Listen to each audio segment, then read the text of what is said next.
Muy buenas noches, muy buenas tardes y muy buenos días. Desde Berlín, Alemania, comenzamos la transmisión número 268 de Demoliendo Mitos de la Política, charlas completamente en directo. Muchas gracias por acompañarnos y recuerden, por favor, ayudarnos con el pulgar arriba, con el botón de compartir y, naturalmente, también con la suscripción, las membresías y a través de PayPal.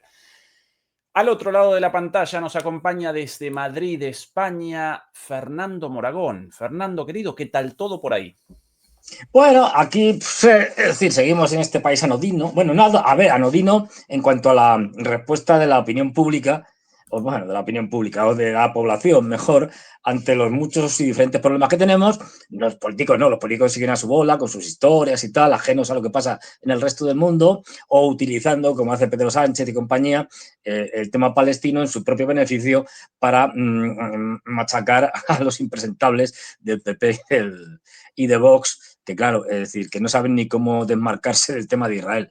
En fin, una cosa chapucera. A ver, este es un país, ¿cómo diría yo? Muy provinciano. Entonces, pues, como que las cuestiones internacionales, y especialmente en los últimos 15 años y tal, como que...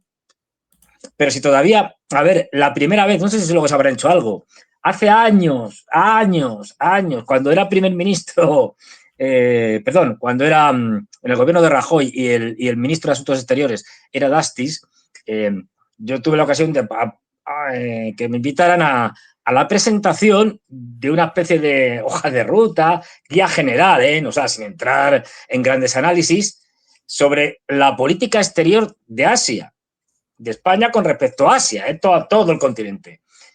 Y la gracia que tenía es que era la primera vez que se hacía algo parecido. Esto da una idea, o sea, no teníamos política exterior para Asia, así. No teníamos documentos ni nada por el estilo. Y lo gracioso fue que yo, interesado y tal, bueno, pues nos dieron allí, también se podía descargar el folleto, el librito y tal, pues eso, también se podía descargar en PDF y tal, no sé qué.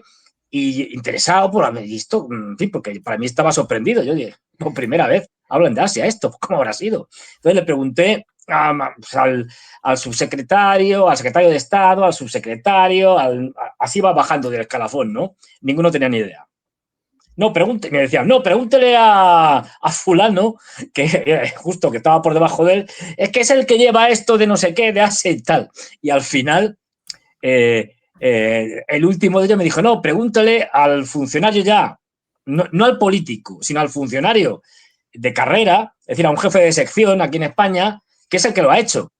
Y entonces me entrevisté, quedé con él, es decir, pero no estaba allí, quedé con él y tal, para hablar de estos temas, porque era el único además que sabía algo de Asia, el resto no sabía nada, porque era el que había hecho el documento. Y era un funcionario de carrera que le habían dicho, bueno, pues haga usted esto, y se había informado, sabía, porque ellos, los políticos, no tenían ni idea, ¿no? Pues esto da una idea de cómo estamos y cómo estamos en temas de política internacional. Pues bueno, viéndola venir, en todo caso, repitiendo lo que nos manda el imperio o lo que nos manda la Unión Europea y Bruselas. A Así que estamos. propósito de desinformación, Fernando, de desconocimiento total y absoluto, uno de los líderes occidentales, quizás el líder occidental por excelencia, el presidente estadounidense Donald Trump, de regreso tras su visita oficial a Reino Unido en el avión,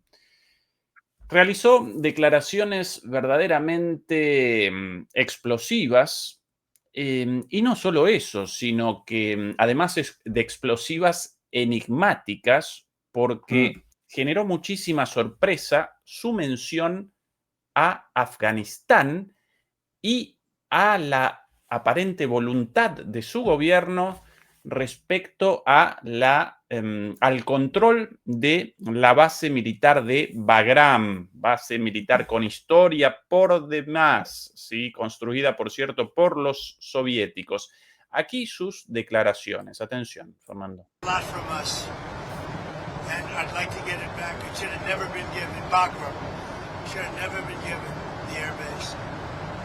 Was gross incompetence to give that up. You know, that's one of the most powerful bases in the world in terms of runway strength. Bueno, esta la declaración inicial. Como de costumbre, acompañó Trump esto con una publicación en su red social, Truth.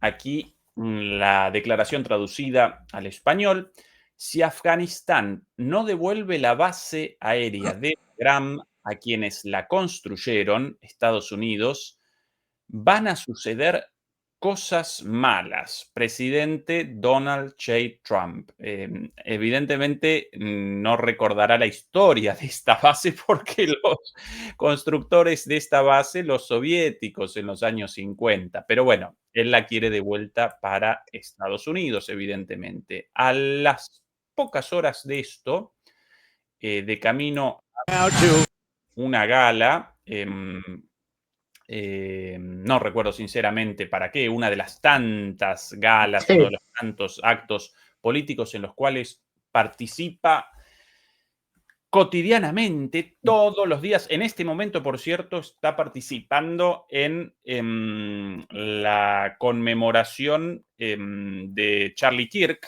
el youtuber asesinado, conmemoración, el término incorrecto, el velorio, de alguna manera. Sí, En este preciso momento, en un el estadio. funeral, será. El funeral, Sí, el funeral, efectivamente. El funeral, la ceremonia fúnebre en un estadio, en este preciso momento. Ayer esta actividad, no recuerdo, antes de ayer otra, bueno, todos los días, a veces incluso 2 por día.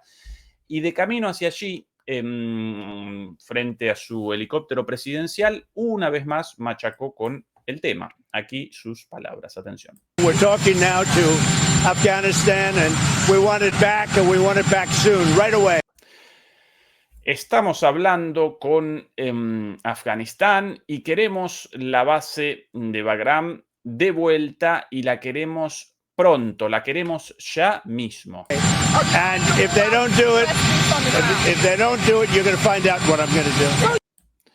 Y si ellos no la devuelven, tú verás o tú podrás ver lo que va a suceder. ¿Sí? Esa es la declaración a un periodista.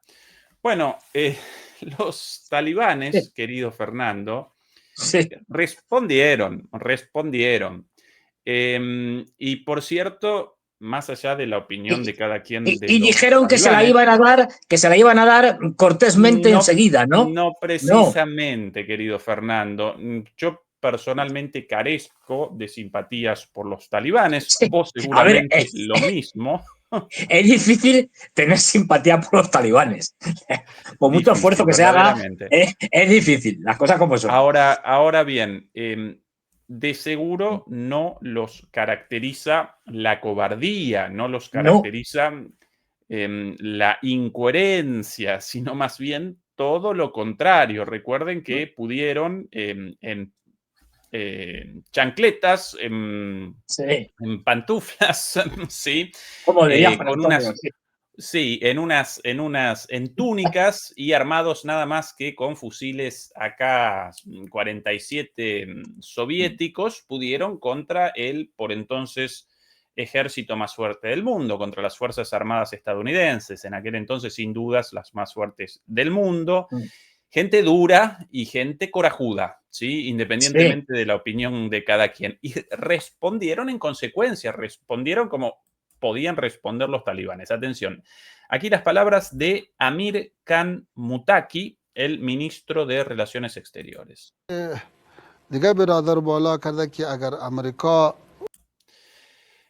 Otra de las preguntas, esto en la televisión, evidentemente. Los talibanes con canales de televisión y programas sobre política en la televisión.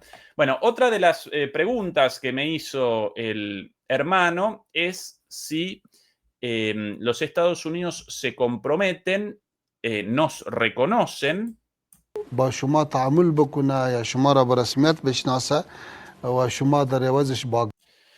Si en ese caso, entonces, nosotros les retornaríamos la base de Bagram o no.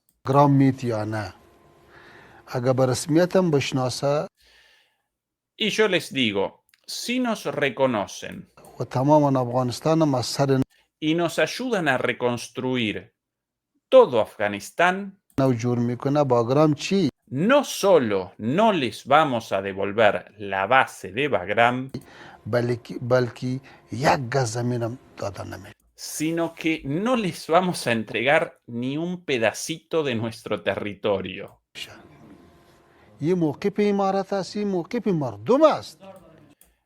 Esta es una cuestión del gobierno del Emirato y del pueblo.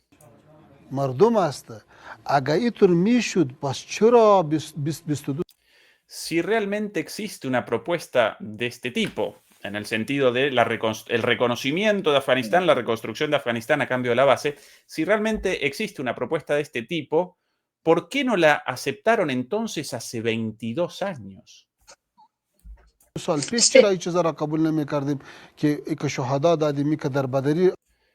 ¿Por qué tuvimos que sacrificar a nuestros mártires, ir al exilio y perder a nuestros líderes? Lo que sucedió al final, lo que logramos fue el resultado de nuestra lucha. Créanme, cuando estaba en negociaciones en Doha, les decíamos abiertamente a los estadounidenses y a otros extranjeros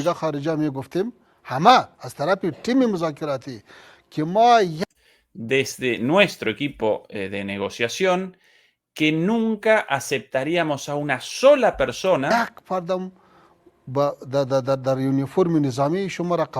en uniforme militar dentro de nuestro territorio. Pues es más claro agua, es decir, vamos. Sí, como que bastante contundente el ministro de Relaciones Exteriores, vamos. ¿no? Poco sutil. No, un poco diplomático. Pero es que, claro, es que estas cosas, en fin, a ver, una aquí... declaración más, Fernando, una declaración sí, vamos más allá, vamos allá. Aquí de Qari Fasihudin Fitrat, el comandante en jefe de las Fuerzas Armadas afganas.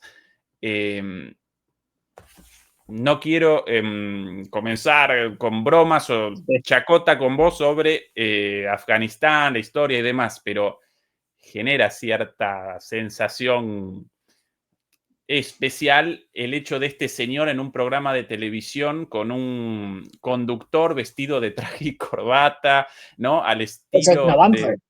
Es un avance, ¿eh? De las televisiones occidentales. A ver, es un avance teniendo en cuenta la ideología de los talibanes. Esto hubiera sido impensable antes de la invasión norteamericana, por ejemplo, hace 20 años. Es decir, hace 20 años, cuando estaban controlando casi todo Afganistán, eran más tasativos, incluso se pensaban en eliminar la televisión. Es decir, o sea, ahora no, ahora aceptan. Sí, por cierto, o sea, sin duda. Algún avance ha habido, no muy grande, oye, pero por algo se empieza. ¿Recordás a Mohammad Omar, el líder? Al Mullah Omar, sí, claro, muy amigo mío. El Mullah Omar, el líder de los talibanes, un tipo considerado por Estados Unidos la persona más peligrosa en el mundo, el terrorista más peligroso en el mundo, y en ese entonces Estados Unidos, los servicios de Estados Unidos carecían de una fotografía de este señor devenido en una suerte de mito, leyenda, porque el señor no frecuentaba las ciudades, no frecuentaba las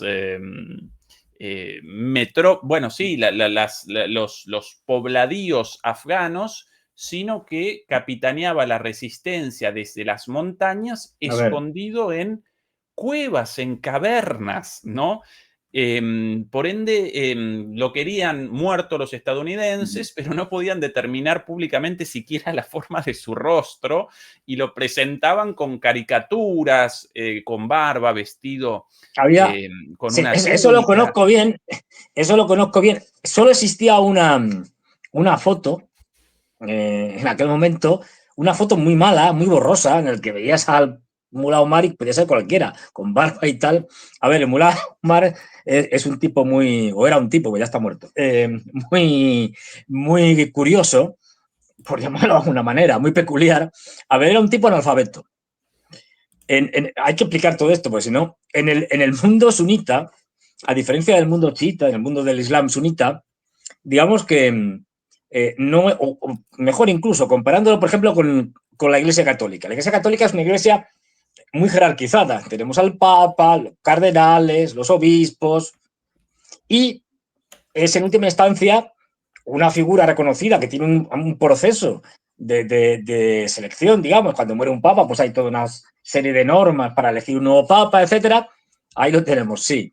Esta es la única imagen conocida en aquel entonces, para colmo con un ojo ciego como producto de Sí, era los ciego. combates. Bueno, no combatió mucho, las cosas como son, pero ahora lo explicamos. Algo sí, pero no mucho. Esto forma parte de tal. Eso fue, me acuerdo, fue porque hice una barbaridad. Es decir, si mal no recuerdo. Pues que eso, de que cargas mal el fusil y te sale la bala por a ver, esta gente no estaba muy ducha en casi nada, ¿no? Hay que explicar la situación. Lo que te decía antes. Iglesia Católica, muy jerarquizada, con unas normas muy claras, no puede ser papa cualquiera, es decir, tienes que ser cardenal. Bien. En el mundo musulmán sunita, no chiita, que el chiita está más jerarquizado, cualquiera puede ser líder espiritual. Es decir, yo me hago musulmán, imaginámonos, me autodenomino o me autonombro predicador, mulá, y a partir de ahí mi reconocimiento va a estar en función fundamentalmente del éxito que tenga en aglutinar seguidores o creyentes, tal cual. Es decir, luego, esto ha sido en la historia del Irán suní muy típico, es decir, el que han salido personas, digamos, de la población normal y corriente, que por las razones que sean han aglutinado a mucha gente y han llegado pues eso, a cambiar prácticamente la historia. Es el caso del Mullah Omar. El Mullah Omar era un refugiado que estaba en Pakistán, porque vamos simplificándolo mucho, tres grandes periodos de la historia de Afganistán reciente. El primer gran periodo del 78, más o menos, 78, aunque la invasión es en el 79, pero bueno, de los soviéticos, bueno, pues el periodo ese, con años previos que son fundamentales para entenderlo, de la invasión soviética hasta el 89. En el 89 se van los soviéticos. Luego hay un periodo en el que no está nadie, digamos, es decir, que los afganos se pelean entre sí, básicamente. En ese periodo en el que los afganos se pelean entre sí, aparece, fíjate, se han ido en el 89 los soviéticos. El gobierno prosoviético cae en el 92, producto de la desaparición de la Unión Soviética. Es decir, su ayuda era fundamental en armas, en dinero. En el momento que les deja de mandar armamento y dinero, pues caen. Es el gobierno de Najibullah, del presidente Najibullah. A partir de ahí, entre el 92 y el 94, diferentes grupos mujahidines de los que habían combatido contra los soviéticos, se pelean entre sí y arrasan Kabul. Kabul, que hasta entonces había estado impoluta, porque no había llegado ningún cañonazo ni nada por el estilo, en poco más de 2 años la dejan hecha una ruina. Peleas entre grupos, los cuales todos son radicales integristas, como los talibanes, O sea, ninguno es liberal, vamos, ni de lejos, ni siquiera lo de Saad Massoud, ni nadie, ni el Jabhat Islami, ni el Jamiat Islami, menos, es decir, no, todos, fatal, es decir, o sea, una panda de salvajes, todos, no nos engañemos, se pelean, el caos es absoluto. A partir de ahí, surgen en el 94 los talibanes, que no existían antes, Antes estaban unos radicales parecidos, pero que eran los famosos mujahidines afganos. Es decir, que no. Entonces, el Mullah Omar era un predicador de una madrasa de Pakistán que aglutinaba a unos cuantos colegas, tal cual. Deciden, a ver, y fundamental, eran pastunes, es decir, la mayoría minoritaria de Afganistán son pastunes, musulmanes sunitas. Bueno, estos pastunes étnicos que hablan una lengua distinta de la lengua oficial, bueno, son cooficiales en la práctica. La lengua oficial es el dari. El dari es el tayiko, es casi idéntico al farsi, al persa. Bueno, pues, y que ha sido siempre la lengua culta de Afganistán. Pues, ¿qué es lo que pasa? Que estos pastunes, en una situación de caos, pero terrible, entran en la zona de mayoría pastún, donde casi solo hay pastunes, que es el sur, y rápidamente toman Kandahar. Pero 4 amiguetes con un mulaciego, es decir, ¿hubieran podido hacer esto? No. Ahí el apoyo fundamental es de los servicios secretos, bueno, el ejército pakistaní y de los servicios secretos pakistaníes, el Inter-Service Intelligence, que con la aprobación y el beneplácito de Benazir Bhutto, que era la primera ministra en ese momento pakistaní, deciden apoyarlos y que entren y se hagan con el control del sur. A partir de ahí, como son además pastunes y como el caos en el sur era brutal, es decir, la gente no podía salir ni de las casas porque salías y te robaban y te pegaban 5 tiros, porque aquí los mujahedines también se dedicaban al saqueo, entre otras cosas, pues estos enseguida, la gente lo que dice es, bueno, estos sí, son muy duros, muy salvajes, no mucho más que los otros, pero por lo menos imponen el orden. O sea, por lo menos puedo salir de mi casa al mercado de enfrente a comprar aquí 4 verduras. Tal cual, ¿eh? A partir de ahí, los talibanes van a ir derrotando a los diferentes grupos. Primero en el 1996, tomarán Kabul. Y posteriormente seguirán avanzando hacia el norte, donde se va a ir aglutinando la resistencia a los talibanes de lo que sería la Alianza del Norte y, es decir, del resto. Y allá arriba van a ir también conquistándolo. Y en el 2001, cuando se producen los atentados del 11 de septiembre, justo unos días antes habían asesinado a Saad Massoud, el líder de los tayikos, la segunda minoría más importante, pues prácticamente en ese momento los talibanes estaban a punto de conquistar todo Afganistán. Solo le quedaba una provincia, Badakhshan, que está en el norte, en la esquina. La provincia esta del brazo hacia China.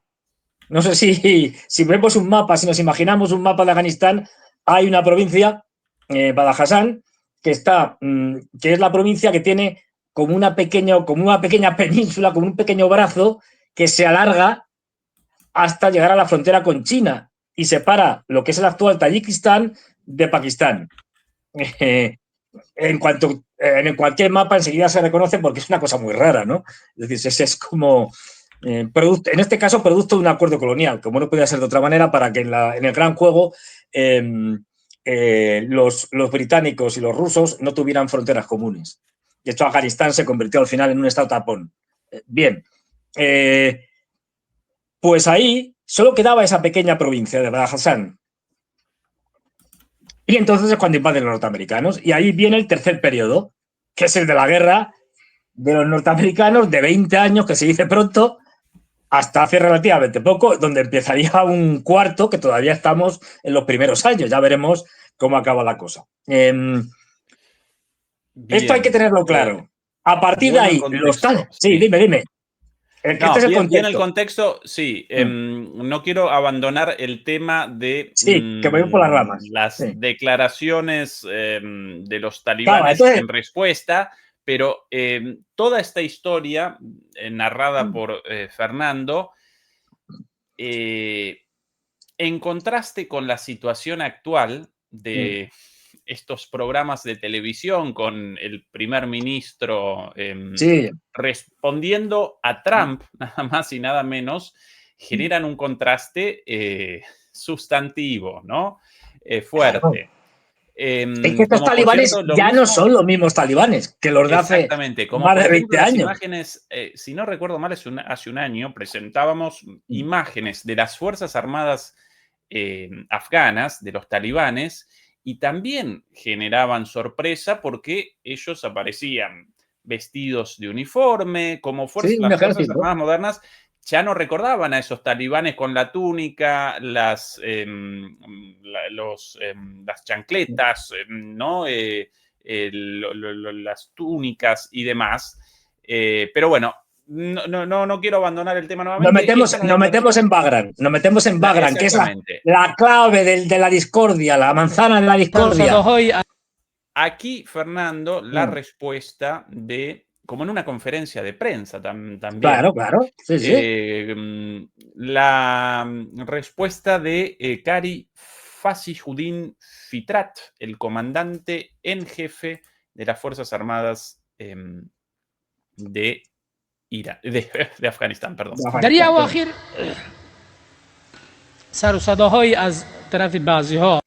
Recientemente ha habido rumores de individuos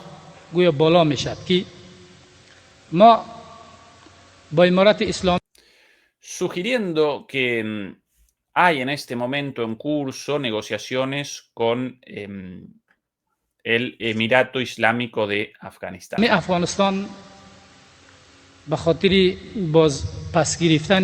Con el objetivo de obtener la base, o mejor dicho, el aeródromo, la base aérea de Bagram.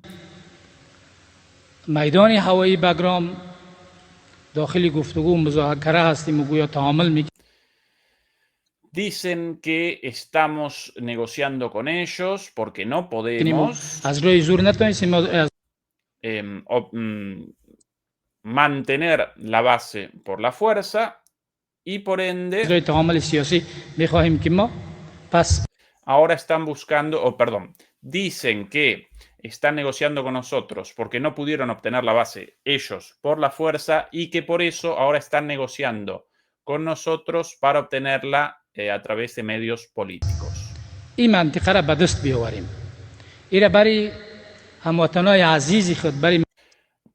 A nuestro pueblo afgano, a nuestro pueblo musulmán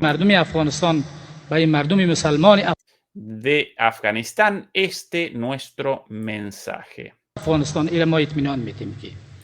Les aseguramos que no hay un centímetro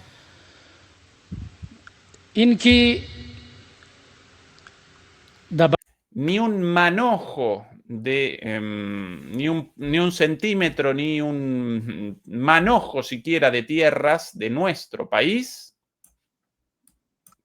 por aquí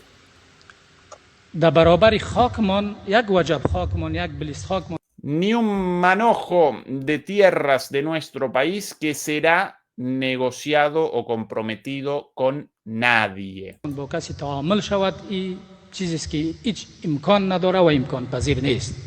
Esto es algo absolutamente imposible y no va a suceder.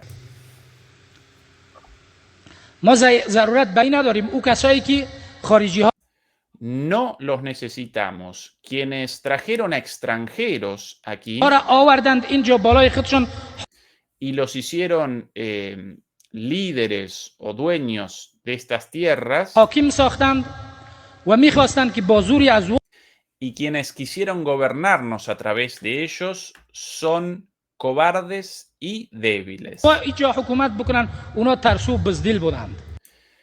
Por miedo buscaron refugio con los infieles. Esto evidentemente en relación con las administraciones pasadas de Afganistán, ¿no?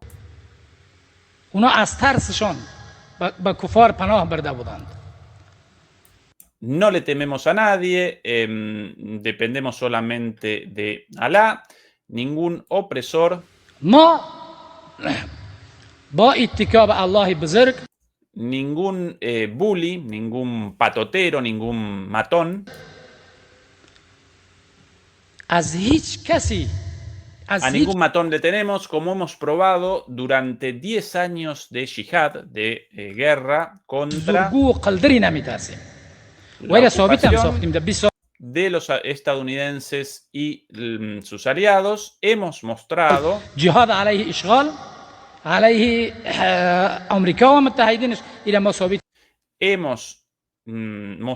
que no le tememos a nadie, ni a los americanos, ni a los soviéticos, y nunca vamos a retroceder.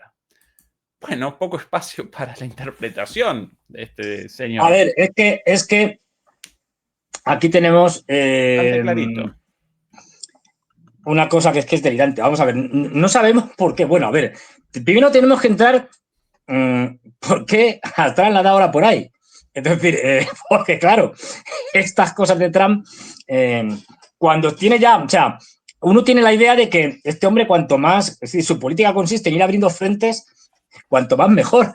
Es decir, porque volver a hablar sobre el Afganistán, tema que estaba semicerrado, pues nunca se cierra del todo, pero que bueno, que estaba más o menos, estaba clara, ¿no? Más o menos la situación. Yo creo que se debe, vamos a poner que Trump lo que dice, efectivamente, se lo toma en serio, ¿no? Que no es una declaración de estas de las 200.000 que hace al día, de las 200.000 que hace al día, y que bueno, luego se le olvida y no pasa nada. Vamos a suponer que efectivamente hay detrás, digamos, algo parecido a un plan en relación con esto y que ya ha habido, bueno, pues yo qué sé, es decir, tanteos a los talibanes a ver hasta dónde estaban dispuestos a llegar, que seguramente lo ha habido, las cosas como son. Bien, ¿qué es lo que estamos viendo? Porque estas cosas no son casualidad, o sea, es como cuando en su momento dijo lo de Groenlandia, Canadá y tal, Trump, bueno, luego hace o no hace, pero no es casualidad. Bien, lo que estamos viendo es que, por un lado, se están desentendiendo todo lo que puede, no se va a desentender del todo, pues tampoco quiere. Es decir, pero bueno, de la parte gorda de lo de la guerra de Ucrania, que se le dediquen los europeos. Vale. Oriente Medio, bueno, ahí está.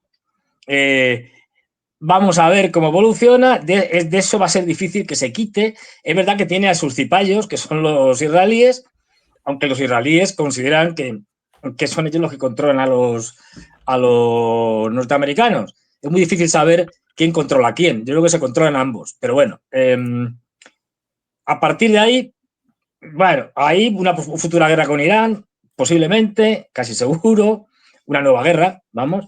Y lo que estamos viendo cada vez, aunque no ocupa los titulares, en general, son ofensivas indirectas contra China. No directas, indirectas. Es decir, no se están metiendo con los chinos desde el punto de vista geopolítico, militar, etcétera, o económico incluso, directamente, es decir, aparte de tocarles un poco las narices cuando pasan con los portaaviones o con cualquier tipo de barco militar por el estrecho de Taiwán o por el mar del sur de la China y estas cosas, vale, eso sí, ¿no? Tocar un poco las narices, pero lo que su política cada vez está más clara, es decir, no nos vamos a meter militarmente con los chinos porque perdemos, tal cual. Así que lo que vamos a hacer es fastidiar todo lo que podemos a los chinos. Y les podemos fastidiar mucho porque podemos caotizar todo su entorno. Y esto es lo que estamos viendo. A esto obedece lo de Nepal, lo que hablamos hace unas semanas sobre el caso de Nepal, que independientemente de las propias dinámicas internas y tal, que existen, cada vez está más claro que ha sido una revolución de colores. Lo que no quita para que la gente, o mucha gente de la que estuviera allí, estuviera haciendo reivindicaciones legítimas y que estuviera hasta las narices del gobierno, las cosas como son. Pero que están, y cada vez hay más pruebas con nombres y apellidos. Es decir, cuál era la línea entre las ONGs nepalíes y cómo estas estaban financiadas por ONGs norteamericanas, de todos conocidas como la NET. Es decir, bien, ya vimos lo del enfrentamiento entre los camboyanos y los tailandeses, una guerra fronteriza que ya veremos, pero probablemente tenga continuidad también. Es decir, rompiendo todas las posibilidades de la extensión de la ruta de la seda, de la iniciativa de la franja de la ruta de los chinos hacia el sur, hacia el sudeste asiático y todo lo que eso significa en cuanto a relaciones comerciales y tal. No olvidemos que el sudeste asiático es ahora mismo la región más interesante junto con Europa, son las dos grandes regiones desde el punto de vista comercial de China, donde más comercia. Con una Europa decreciendo y un sudeste asiático creciendo espectacularmente. No es casualidad que haya manifestaciones en Indonesia, parecidas a las de Nepal, Otra cosa es que tengan éxito, no. como no es casualidad, incluso, que ya es el colmo, de que empiece a haber manifestaciones. Las ha habido este fin de semana en Filipinas. Y todo el mundo dirá, bueno, los filipinos son aliados de los norteamericanos. Ya. Y el presidente Marcos es aliado, sí, pero es que la oposición es más pro-norteamericana que el presidente Marcos. Es decir, que si se cargan a Marcos y ponen a la oposición, ya sería, vamos, poco menos que piden la entrada de Filipinas en los Estados Unidos, como la 51 estrella o lo que sea. Es decir, todo esto significa destrozar aliados económicos o militares o intereses, en cualquier caso, fundamentalmente económicos de China, y uno de los intereses fundamentales de China, no lo olvidemos, es Asia Central, que para ellos es clave. La ruta de la seda, es decir, la iniciativa de la franja y de la ruta, ahora mismo se la están intentando cortocircuitar por varios lados. ¿Qué ha hecho? Esto no se ha contado. Con todas estas tonterías de los polacos, que si nos caen drones, que si no nos caen drones, que no, será un pájaro, será un avión, no, es Superman, no, es un dron ruso. Es decir, pues todo esto, como hemos visto ya, vamos, todo un montaje, les ha permitido, y los lituanos y los estonios, que han invadido tres cazas rusos, se han invadido nuestro espacio aéreo, tal, todos invocando el artículo 4 de la OTAN, bueno, los rumanos también. ¿Para qué ha servido? Pues claro, esto todo el mundo sabe que dice, bueno, aparte de reforzar el discurso antirruso, rusófobo y tal, que nos van a invadir, por debajo también ha servido para que los polacos, al cerrar la frontera, hayan paralizado el tránsito de los trenes que vienen a Europa de China a través de la iniciativa de la franja y de la ruta, que es la línea fundamental, es decir, el tráfico mayor, y la gran apuesta china era la conexión entre Europa y China a través de Rusia, bueno, de Kazajstán, Rusia, Polonia y, bueno, Bielorrusia, Polonia, por ejemplo. Polonia es un gran centro logístico de los chinos, y a través de ahí, fundamentalmente, Alemania y luego el resto. Bueno, pues esto ahora mismo se lo han cargado. Y están los chinos que no saben qué hacer. Bueno, le darán un toque a los polacos. Pero por el momento, siguiente paso. Llega Trump. Esto, evidentemente, Polonia no lo haría si no es con el beneplácito y un empujoncito de los norteamericanos. Esto no se les ocurre así. No. Bien. Siguiente paso. Ya vemos cómo los americanos han maniobrado para que tanto Azerbaiyán como Armenia se pongan de su lado en el Cáucaso. Ya lo vimos, y el famoso corredor de Zangezur, otro toque de narices, en este caso a los rusos. Ahora lo que vemos es el siguiente paso, Asia Central, y ahí sí que duele, porque China y Rusia son vecinos de los centroasiáticos, y no hay. ¿Y cuál es? Por eso dice Trump, no, la base de Bagram, porque Bagram es fundamental para poder lanzar operaciones, ya no solo de los norteamericanos, sino operaciones de tránsito de insurgentes, es decir, por ejemplo, de yihadistas ugures o de yihadistas uzbecos que están en Siria, para ponerlos en Asia Central. Fernando, entre otras cosas. Un segundo de pausa, porque estás presentando una cuestión fundamental con muchísimos elementos de análisis, y quiero vamos allá. Realizar un avance paso a paso por todos por los puntos de tu análisis. Primera cuestión, el objetivo de todo esto, según tu mirada, China, en última instancia, ¿verdad? Ese a ver, con objetivos, digamos, secundarios como Rusia, pero sí. Efectivamente. Bien, aquí, por ejemplo, Fernando, en apoyo si de pones, tu un hipótesis, mapa. Aquí la reacción de los chinos a esto, según una publicación británica: crear confrontación va en contra de las aspiraciones del pueblo, dice China, sobre el plan de Trump de retomar la base aérea de Bagram. ¿Sí? En imágenes ahí. China reaccionó enérgicamente el viernes al plan del presidente de Estados Unidos, Donald Trump, de retomar el control de la base aérea de Bagram en Afganistán y dijo que aumentar las tensiones y crear confrontación en la región va en contra de las expresiones de la gente. El portavoz del Ministerio de Relaciones Exteriores de China, Lin Yang, dijo que el futuro del país debe ser decidido por el pueblo afgano, según el periódico estatal Global Times, vocería del Partido Comunista Chino. China respeta la independencia, la soberanía y la integridad territorial de Afganistán y el futuro del país debe ser decidido por el pueblo afgano, afirmó. Aumentar las tensiones y crear confrontación en la región va en contra de las aspiraciones de la gente, dijo Lin, y agregó que China espera que todas las partes desempeñen un papel constructivo en la promoción de la paz y la estabilidad regionales. Bien, primer elemento de análisis de Fernando, Fíjate, fundamentado qué, por qué la rápido reacción han de los salido los chinos a responder. Efectivamente. Claro, Presento un mapa, Fernando, sí, adicional. fundamental, Adicional, presento el fundamental. siguiente mapa, aunque deberíamos concatenar como elemento de análisis la cuestión de la supuesta violación de los aviones rusos al territorio estonio y las maniobras militares Zapad 2025 entre Rusia y Bielorrusia, las cuales determinaron el cierre de la frontera entre Polonia y Bielorrusia, pero sin mucho análisis de ese elemento adicional, presento este mapa porque Sí, acá la clave de la explicación de Fernando. perfecto, básicamente. Fernando, ¿cuál es el significado de este mapa? ¿Nos ayudas con una descripción de esto, Sí, una vez más con básicamente. tu análisis? Sí.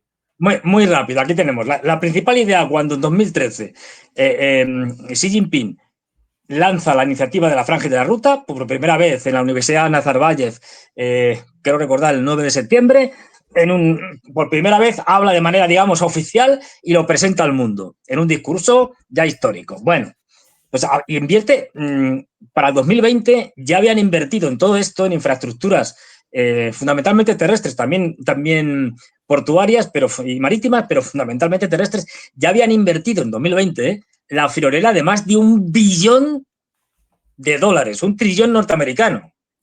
Ojo, que no es poco, ¿eh? Bueno, en principio el proyecto es fundamentalmente euroasiático con ciertas derivas hacia África, luego se ha ido extendiendo, se ha ido haciendo más complejo, pero bueno, básicamente es esto. Y la principal línea, porque además era la más segura, porque como está Oriente Medio desde que empezó el siglo, pues no está muy fácil para los chinos hacer cosas allí. La principal línea iba desde China, desde diferentes ciudades de China, atravesaban una provincia estrechita que es Gansu, que es el único paso que tiene China históricamente para llegar a una provincia grande que es Xinjiang, que es la que tiene frontera con Mongolia, con Kazajstán en morado y también con Rusia, entre otros muchos. Y desde ahí, desde Xinjiang, de ahí la importancia de Xinjiang. Xinjiang es una provincia de mayoría musulmana. Es la única provincia china donde los chinos son minoría, para que nos entendamos. Y los musulmanes son mayoría. Los uigures, en primer lugar, y si a ellos les sumas, por ejemplo, los kazajos chinos, no los kazajos de Kazajstán, y otras minorías étnicas, pues son la mayoría clarísima. Bueno, pues de ahí pasan a Kazajstán, ahí en morado, Rusia, Bielorrusia y pum, terminaban en Polonia. Y a partir de Polonia, Europa, ¿no? Claro, Alemania, elemento fundamental, evidentemente.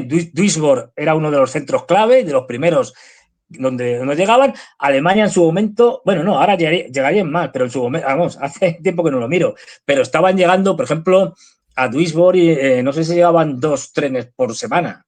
Ya, es decir, estamos hablando de una Trenes de cantidad carga, ¿sí? de Trenes de carga, carga sí, con sí, de carga, que son cientos de larguísimos. vagones de contenedores. Cientos de Claro. vagones de contenedores.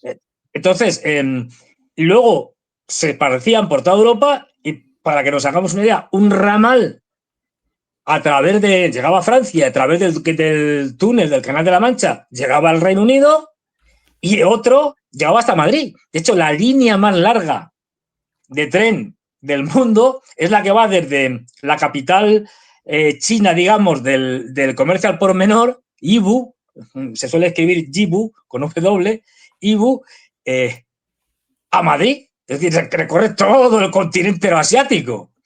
Pues bien, en Madrid ya estaban llegando, creo, la última vez que lo vi, esto no está actualizado, digamos, pero ya estaban llegando 2 al mes, creo. Hace tiempo que lo vi, o sea, que no sé ahora cómo estará la cosa, o hace un año, pero esto era la clave. La clave, ¿por qué hace China todo esto? Por muchas razones, pero una de ellas es que, y se ve muy claro en el mapa, es que ya se veían venir, por donde iban los norteamericanos, y tienen muy claro ya en ese 2013 que van a por los chinos. Ya ha hecho Obama el famoso cambio de pivote a Asia, no lo olvidemos, ya ha dicho, no, del Afganistán, bueno, no, esto no tiene ya interés y tal, el problema son los chinos, nos vamos allí a hacer la política de contención, entre comillas, eufemismo para decir hacer la política para cargarnos a los chinos. Con lo cual los chinos ya lo tienen claro. Algunas cifras respecto a esta ruta económica, a esta ruta comercial entre China y Europa. Europa. El 90% del comercio entre China y Europa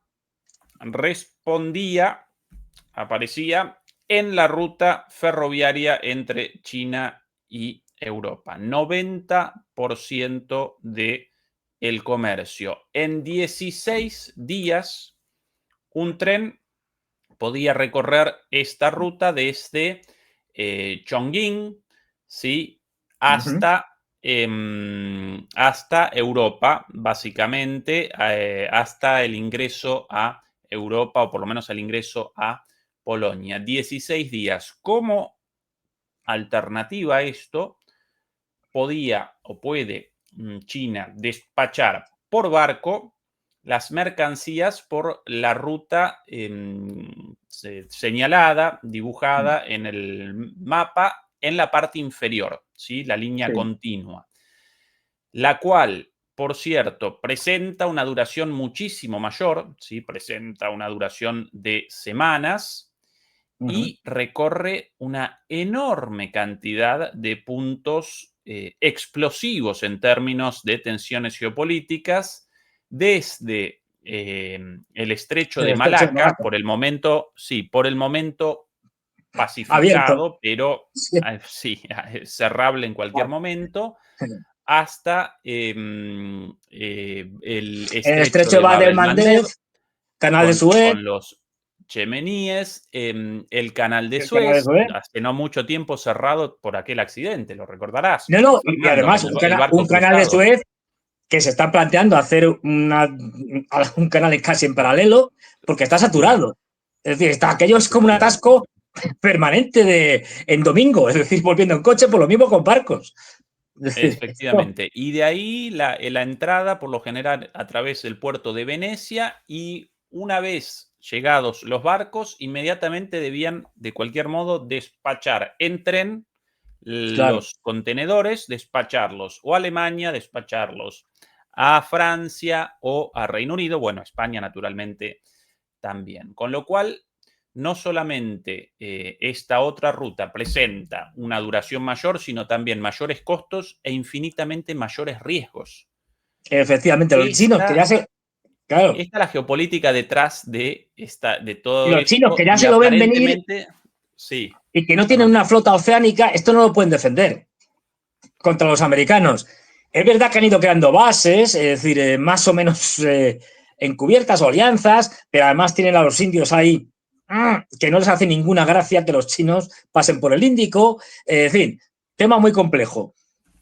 Lo que deciden es, ante ese conflicto casi inevitable, y como se lo ven venir, empiezan a desarrollar rutas comerciales, y no solo rutas comerciales, también gasísticas, petroleras, etcétera, terrestres, porque saben que ahí los norteamericanos no pueden hacer nada. Y encima la mayoría de ellas por países que son aliados como Rusia o los países de Asia Central. Es decir, eso lo tienen muy claro y eso ya lo empiezan incluso a implementar desde antes incluso de Xi Jinping, porque están viendo que es fundamental, que para ellos es clave para su subsistencia. esto se ha ido ampliando y bueno, y las infraestructuras que han ido creando son espectaculares. Además, con muchos ramales secundarios, etcétera.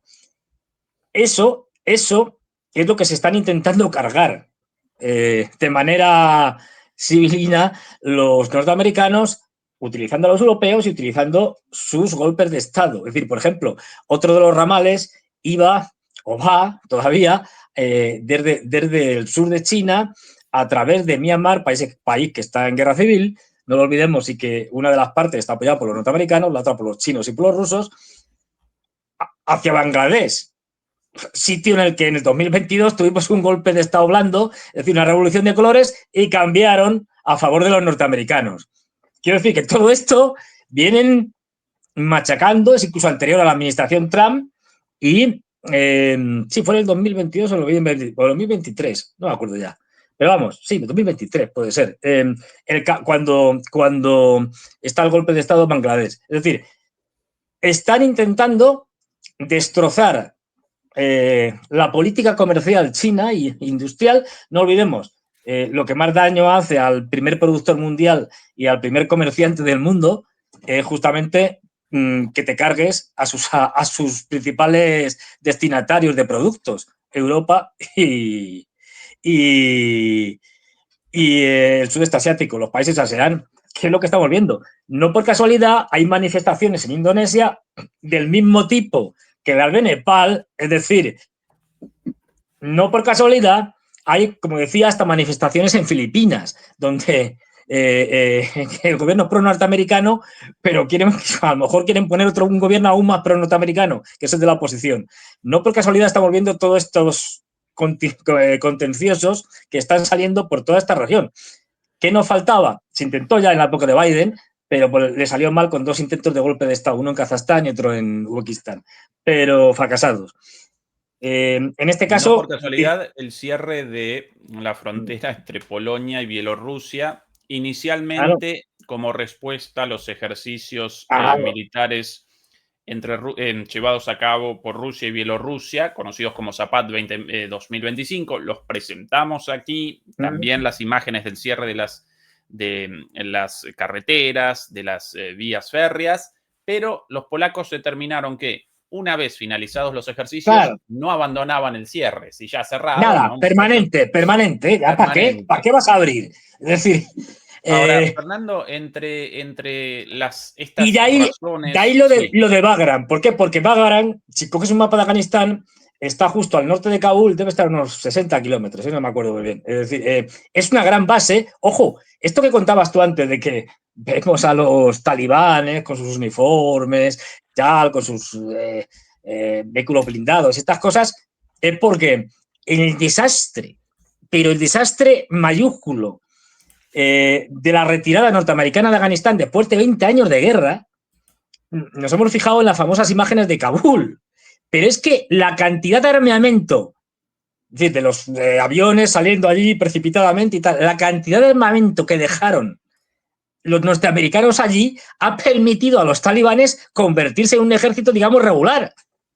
Pero es que les han dejado de todo, incluidos helicópteros. Fernando, es el mapa y en Google, aquí en la foto, imágenes de la vieja torre de control soviética, evidentemente todavía, sí, claro. Loco, todavía ahí como un edificio. Bagram fue un sitio muy castigado porque era una base crítica, estratégica. Y ya digo, además en dirección al Pazo de Salam. Digamos que Afganistán es dividido en 2 partes por el Hindu Kush, por la cordillera del Hindu Kush. La mayor parte está al sur y una parte está al norte. Y está más o menos en la carretera que lleva a un túnel que construyeron los soviéticos hace mucho, es decir, que atraviesa las cadenas montañosas y que permite pasar desde Kabul hacia el norte por debajo del Hindu Kush. Esta es una base muy importante que fue fortalecida por los norteamericanos, que fue la gran base, digamos, militar cercana a Kabul y estratégica, porque desde aquí... Posiblemente, ¿verdad, Fernando? La AH-76, sí, posiblemente. Si pones túneles de Salam, te saldrá por algún lado, es decir, seguramente. ¿Túnel de cuánto, compañero? Túnel de la distancia a Kabul, dices. No, el nombre del túnel. ¿Túnel de cuánto? Túnel de Salan, con ese, Salan, terminado en NG, quiero recordar. Ajá, no he encontrado así, pero seguramente escrito de otra manera. ¿Vos alguna vez en este lugar en persona, Fernando? No, a ver, joder, si llevan 40 años de guerra permanente, como para estar allí. No. Es decir, a ver. Bueno, pero vos en cada pero lugar sí, del mundo, pero sí hay. Fernando, recorriste el mundo. A ver, ya, pero vamos a ver, esto sí que ya era muy peligroso. Es decir, no, pero hay una persona que ha estado viviendo allí durante, pues no sé, por lo menos una decena de años, la única periodista española que estuvo allí y que tiene unas crónicas de esa época, claro, ahora ya no sé si escribe sobre Afganistán, pero cuando estaba allí estupendas, en ese momento era para el diario El Mundo, también conocido como el diario Inmundo, por las cosas que publica, pero vamos, ahora, pero bueno, hay gente que se salva, ¿no? Y ella es Mónica Bernabé y tenía unas crónicas estupendas, yo la recomiendo. Y porque además esta no se lo contaban, estaba allí. Es decir, no era una agencia de noticias que te manda y que un periódico recoge y cuenta lo que le da la gana. No, era la única periodista española que estuvo allí y bueno, vio, por ejemplo, cómo se amañaban elecciones por parte de los demócratas afganos, entre comillas, con el beneplácito de los... Con el beneplácito... Túnel, Fernando, con las coordenadas ahí en el medio de la nada. Efectivamente, bueno, arriba tienen el Hindu Kush, es decir, no olvidemos que el Hindu Kush, si más no recuerdo, tiene alguna montaña de 6.000 metros de altura. O sea, no estamos hablando de una cosa menor. Y bueno, fundamental, hecho por los soviéticos. Y la base de Bagram es clave. ¿Por qué? Porque, aunque ahora más o menos los talibanes tienen el control de todo Afganistán, pero con matices. En el norte y en la parte noreste, más o menos, allí hay los herederos del anterior gobierno apoyado por los norteamericanos, el de Ashraf Ghani, etcétera. Bueno, pues ahí están, digamos, sus herederos. Además, otra serie de grupos con carácter étnico y, sobre todo, y fundamental, ¿quién está ahí? Pues unos que nos suenan mucho. El Estado Islámico, el Daesh, el ISIS, el ISIL, como queramos llamarlo, que en su apogeo se extendió por África, por un montón de sitios y también en Afganistán. Allí se llaman, a ver si me acuerdo, el Estado Islámico de Jorasán, si mal no recuerdo. Bien, los talibanes, esto es importante decirlo, los talibanes, a ver, fijaros si los talibanes son brutos, o sea, ya sabéis todos las barbaridades que hacen. Bueno, pues el Estado Islámico del Jorasán es aún más bruto. Joder, parece mentira que esto se pudiera superar, pues no, se puede. Y están completamente enfrentados. De hecho, mantienen una medio guerra civil, incluso en la época de cuando estaba todavía el control norteamericano, nunca estuvieron aliados contra los norteamericanos, sino que se enfrentaban entre ellos por el control de ciudades, provincias, tal, lo que fuera. Bien, estos ahora siguen. ¿Quiénes se apoyan? Claro, no lo pueden decir, pero ¿quiénes se apoyan? Ya ha habido incluso maniobras o de suministro un tanto sospechosas con helicópteros, etcétera. ¿Quiénes apoyan al Estado Islámico? Como ha sido siempre, desde el principio, no solo los de Afganistán, sino en Siria y en todos los lados. ¿Quiénes son los creadores y los que apoyan al Estado Islámico? Pues los norteamericanos y los británicos. Con lo cual, tenemos ahora mismo un Emirato Islámico de Afganistán, de los talibanes, apoyado por chinos y rusos. No olvidemos, Rusia, el único país importante, no estamos hablando de otros países de Oriente Medio y tal, no, de las grandes potencias que ha reconocido a los talibanes y que han intercambiado embajadas, y China en la práctica no los ha reconocido, pero casi. Quiero decir, de hecho están allí trabajando porque Afganistán tiene mucha riqueza minera por explotar, pero brutal. Y y están construyendo esta infraestructura. De hecho, el único tren que llega importante internacional a Kabul es un tren, no sé si llega a Kabul o no, o se queda en Mazar-i Sharif, Pero bueno, entra en Afganistán. Es un tren que hicieron los chinos que va por Asia Central y desde Uzbekistán entra en Afganistán. Hay muchas inversiones e intereses en potenciar la economía de los talibanes. ¿Y quién son los enemigos fundamentales de los talibanes? El Estado Islámico de Khorasan. ¿Y quién apoya al Estado Islámico de Khorasan? Por debajo cuerda, los norteamericanos, los británicos, etcétera. Ahora entendemos. Segundo, Fernando, una pausa Sí. porque quiero una puesta en valor de tu análisis. Vale. Porque acá presenciamos un hecho llamativo, como estas declaraciones de Trump, la respuesta, claro, pero detrás de esto una enormidad de cuestiones geopolíticas y geoeconómicas fundamentales, no solo para la región, sino para el mundo, porque recuerden, según lo visto recién, esta cuestión de fondo, este conflicto de fondo, determina en el presente la interrupción de mercaderías desde China hacia Europa. Si alguien con algún pedido hecho en Temu, en Alibaba, en Cheng o en cualquiera de las plataformas chinas, bueno, van a comenzar, o ya comenzaron, de hecho ya comenzaron los retrasos. El valor de nuestras transmisiones, querido Fernando, de nuestros análisis, de Fernando como analista, bueno, de todos los analistas de DMP Geopolítica. No solo presentamos las noticias, no solo presentamos los hechos a la vista, sino lo que aparece detrás, lo que aparece como trasfondo geopolítico y geoeconómico. Quería primero contextualizar el valor del análisis de Fernando. En segundo lugar, quiero, por favor, recordar que nos acompañen más de 2.500 demoledores conectados y apenas 1.284 me gusta en este momento. Recuerden que el me gusta, el pulgar arriba, nos ayuda contra la censura, ¿sí? Me gusta, suscripción, compartir. Si nos quieren ayudar con las membresías o a través de PayPal, bienvenidos, agradecidos de la vida a nosotros, sino simplemente difundiendo entre amigos y enemigos, como acostumbra a recordar Fernando, como siempre recuerda Fernando.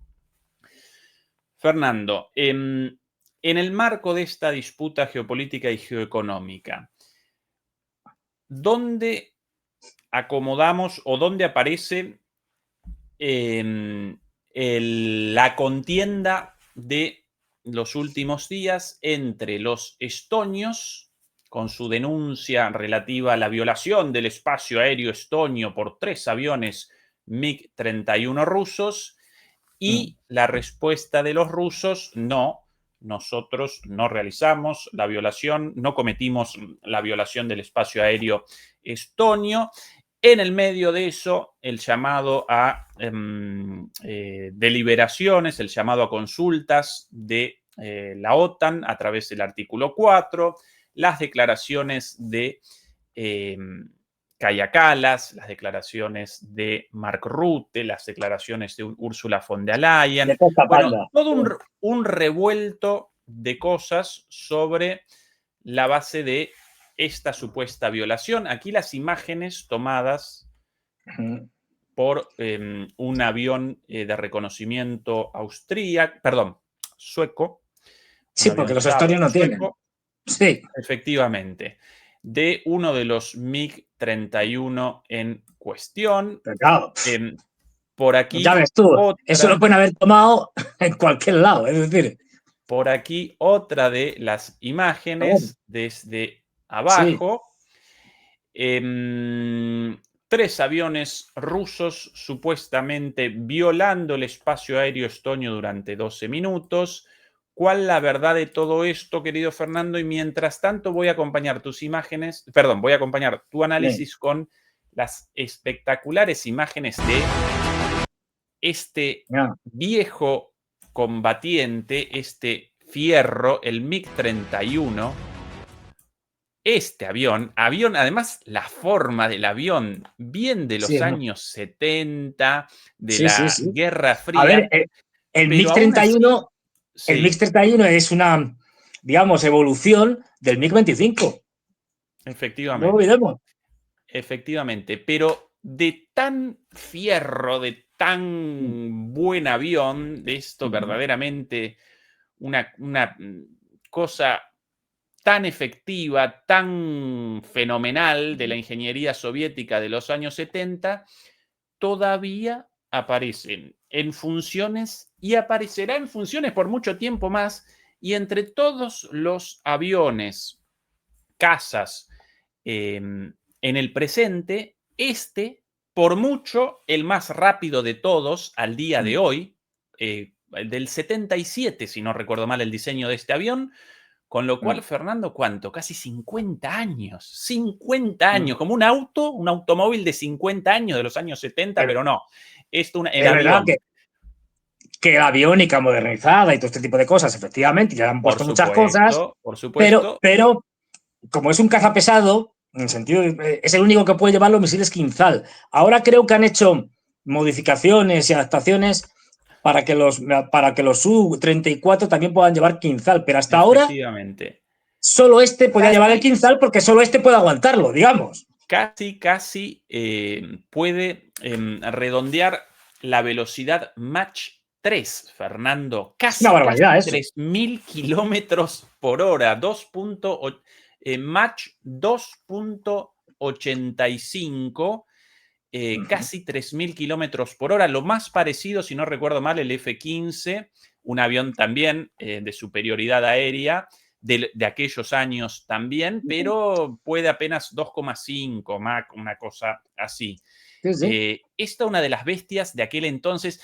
Hoy día ni siquiera pensable el diseño de un avión de superioridad aérea como este, pesado, pero rapidísimo. Estos fierros del aire de aquel entonces para combates aéreos a máxima velocidad, ¿no? Hoy la concepción de la aeronáutica militar distinta, con aviones... Distinta. Sí, con otras características, no tanto la velocidad, sino la no, y además ahora la ya detectabilidad en el primer plano, ¿verdad? No, y ahora ya, ya los ataques entre aviones o ataques a tierra o ataques al mar, es decir, se hacen desde mucha distancia, es decir, ni siquiera tienes visibilidad con el objetivo, porque tienes un misil que perfectamente te puede llegar a los 100 kilómetros sin problemas. En el caso de los más cortos, es decir, que te puede llegar más. Entonces, ya la concepción es distinta, pero sobre todo como caza pesado, es decir, esto es lo que llamaríamos así coloquialmente un cazabombardero, pues este tenía una capacidad de llevar misiles y bombas que no la tenían otros aparatos soviéticos. Por ejemplo, uno que es de la época, otro MiG, el MiG-29, pues es una cosa que no tiene nada que ver, que es la opuesta. Es mucho más pequeñito y ese es un caza que originariamente estaba diseñado para enfrentarse con otros cazas, no para bombardear. Es decir, es para, si te atacan otros cazas, poder derribarlos, punto. Por eso es más pequeño, tal, más. Bueno, pues este estaba pensada para otra cosa. Y bueno, pues eso, cuando parecía que ya estas cosas no tenían nada que, bueno, que ya estaban como pasadas de época, pues salen los misiles Kinzhal, que son misiles hipersónicos, que son misiles grandes, y claro, y ven los rusos que lo único que lo puede llevar sin problemas es el MiG-31, porque puede cargar gran cantidad de bombas. De hecho, lo llevan, ya lo habréis visto muchas veces, lo llevan justo debajo por fuera, anclado justo debajo de lo que es la parte central del avión, porque no pueden anclarlo en una ala, se les rompe, pero llevan uno y lo llevan justo debajo. Y cuando lo ves dices, madre mía, el pedazo de misil que lleva el MiG-31. O sea, no estamos hablando allí estamos hablando de un pepino gigantesco que hay que llevarlo y luego lanzarlo. Y bueno, pues ahora tiene una segunda juventud con esta nueva utilidad. Pero vamos, a ver, la ingeniería soviética era muy buena en muchos ámbitos, no solo en el aeronáutico. Pero bueno, como esto aquí la propaganda occidental nos ha contado unas películas de que nosotros éramos estupendos y los rusos eran muy malos haciendo cosas, bueno, pues vale. Pero ya digo, la cuestión es, todo esto, o sea, todas estas cosas que vemos y que nos cuentan en una película, porque da igual si al final los MiG-31 se han metido no en Estonia. Me explico. Al final, este tipo de cosas suceden permanentemente, siempre. Y más que ahora que hay tensiones, pero también lo hacen los occidentales, ¿eh? Es decir, vamos a suponer que sea cierto, que yo no lo sé, ¿eh? Pero vamos a suponer que sea cierto. ¿Y qué? Constantemente se están probando, digamos, las capacidades de reacción de las defensas, sean defensas de misiles o sean defensas aéreas, es decir, que pongas en el aire o interceptores ante un supuesto ataque del enemigo. Bueno, pues eso constantemente se hace y por eso han estado, suponiendo que haya sido así, 12 minutos, que bastante, pero bueno, es decir, pasando por el espacio aéreo, pues porque en el caso de que lo hayan hecho, salvo que sea un error, que lo dudo, estarían probando la capacidad de respuesta de la OTAN. La OTAN hace lo mismo con los rusos, ¿eh? Otra cosa es que los rusos son tontos y no lo cuentan. Porque lo de la propaganda, los rusos no sirven para ello. Ya lo hemos contado muchas veces. No les da. Es decir, pero estas cosas no normales. Aquí la clave, cuando pasan estas cosas, es si lo cuentas o no. Es decir, yo puedo hablar de un país, a ver cómo lo digo, para que no me metan en la cárcel, de un país Un poco más de que imágenes de acá, Fernando, acompañando tu tiene, análisis, porque para mí está bien precioso. Es una sí, cosa no. hermosa, sí. Digo que yo puedo hablar, pero porque los he, digamos, contados por personas que digamos, lo sabían de primera mano. Te lo tengo que decir así un poco de manera rara, porque si no, bueno, pues yo sé, conozco casos de algún país europeo que se ha tenido que enfrentar, que ha tenido incluso algún que otro derribo de alguno de sus aviones, derribo, por entrar supuestamente en el espacio aéreo de otro país y que se ha tapado diciendo que era un accidente. Epa. Eh, Ajá. quiero decir con esto. ¿Con qué letra? ¿Cuál es la primera letra de los países involucrados, Es que si la Fernando? digo la liamos. Y hasta aquí puedo contar, que si no acabo, no sé dónde acabo. Pero quiero decir con esto que cuando te interesa lo tapas, por la razón que sea, y no sale nada. Y sale, pues eso, y en el caso de violación del espacio aéreo, que hay montones, en todos los lados ya digo, pero no se cuenta. Y nadie dice nada. Si lo cuentas es porque te interesa, sea verdad o mentira. Es decir, entonces, esto lo que quiere es crear, como digo, una situación de pánico entre los europeos, generar tensiones, escalar el conflicto, y por otro lado, como estamos viendo también, se utiliza para cosas menos visibles, como por ejemplo fastidiar a los chinos. A los chinos ya se les lleva fastidiando hace unos cuantos años, incluso antes de la operación militar especial, si mal no recuerdo. Por ejemplo, con el tema de Lituania. Los lituanios, de buenas a primeras, casi que reconocen a una delegación de Taiwán que había en Lituania, pues poco menos que le dan el estatus casi de embajada. Claro, esto supone que los chinos protestaran, reprotestaran, montaran un lío, incluso bajo cuerda empezaran a ponerles sanciones a los lituanos, pues claro, lo que no puede admitir China es que esto es doble juego, ¿no? Estoy con los chinos, pero a los taiwaneses les medio reconozco casi como si fueran una embajada. No. De hecho, los chinos, me acuerdo que en ese momento se preguntaban, ¿y por qué han hecho estos? ¿Por qué han hecho esto los lituanos? No tiene sentido. Si es un socio comercial que a ellos les favorece el comercio con China y tal, digo, vamos a ver, Lituania no tiene soberanía. Hace lo que le dicen los norteamericanos y punto. O te piensas que esto lo han hecho los lituanos por iniciativa propia. Aquí, Fernando, Sí. Las imágenes difundidas por los propios estonios, Sí. con el mapa y las informaciones Sí. distintas de las primeras informaciones difundidas por ellos mismos: violación del espacio aéreo estonio, 19 de septiembre de 2025, la hora, violador, Federación Rusa, alrededor de 12 minutos, 3 MiG-31, plan de vuelo no, transpondedor encendido no, comunicación de radio de ida y vuelta no, permiso de vuelo no. Bueno, los rusos ya rechazaron esto, Pero lo que acá presenta, lo que en los medios presenta, perdón, aquí por alguna razón no aparecí esto. Ahí esta plataforma. Ahora sí. A ver, sí, ahí ahora sí. sí. Yo viendo en mi pantalla esto a la vista como si esto mostrado y cuando de repente viendo de nuevo las imágenes, no, ustedes con el video anterior. Bueno, esto lo difundido por ellos con informaciones contradictorias a la primera versión difundida por las autoridades estonias y en este comunicado de prensa presentan como violación del espacio aéreo el ingreso a la llamada zona de identificación de defensa aérea, ¿sí? Esta es la zona previa al espacio aéreo estonio, ¿sí? Una zona vigilada, sí, pero no una violación real del espacio aéreo soberana. Esta es la zona previa, una zona fronteriza del espacio aéreo soberano de un Fijaros, país. además, el cachondeo que es esto.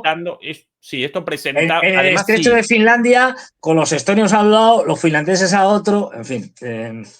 Claro, ¿y por qué De risa. la denuncia de la violación? Porque presentaron esto como violación. Bueno, porque ahí abajo aparece una islita, la cual determina que el espacio aéreo presente una forma caprichosa. Aparentemente los aviones rusos habrían, según los estonios, según la versión de los estonios, los rusos rechazan esto y aparentemente los aviones sí realizaron un vuelo de acuerdo a un plan preestablecido con los países colindantes, ¿sí? Habían establecido un plan de vuelo acordado, según los rusos. Pero según los estonios, estos vuelos recorrieron el espacio aéreo o la zona de reconocimiento previo por encima de la isla de...